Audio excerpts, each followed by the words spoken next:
Summer vacation எப்போ ஒரு காலேஜில் சண்டை போட்டு எவனோ ஒரு புண்ணியம் நல்லா பார்த்து லீவ் விட்டு அந்த லீவுக்கு நம்ம என்ஜாய் பண்ணலாம்னு வீட்டுக்கு வந்திருந்தா வீட்டுக்கு வந்தோடனே குரூப் எடுத்து பார்த்தா online class starting from Monday. அந்த ஆன்லைன் கிளாஸை கூட சமாளிச்சிடலாம். ஆனால் அந்த 10 நாள் லீவ் முடிச்சு போனதுக்கப்புறம் ப்ராஜெக்ட் அசைன்மெண்ட் அதை சப்மிட் பண்ணி டெஸ்ட் இதுக்குடா நான் கேட்டேன் ஒன்று இதெல்லாம் நான் என்ன பண்ணணும் புரியுதா? இந்த 10 நாள் எனக்கும் புக்குக்கும் சம்மந்தமே கிடையாது. இதெல்லாம் எது கொடுக்குறேன் எனக்கு புரியல.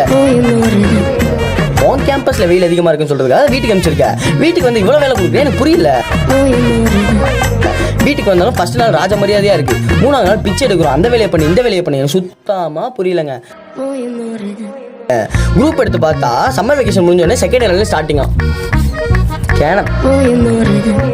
சரிடா எப்பா சம்மர் வெக்கேஷன் 10 நாள் லீவ் எனக்கு பத்தல, நான் எக்ஸ்ட்ரா ஒரு 3 நாள் லீவ் எடுத்து போய்க்கிறேன்னு சொல்லி அதுக்கும் பிளான் போட்டா குரூப்ல எக்ஸ்ட்ரா லீவ் போறவங்களுக்கு ஃபைன். என்ன அடிக்கிற வேலைக்கு வேர்க்குருவா வருதா, உடம்பெல்லாம் அரிக்குது புரியுதா?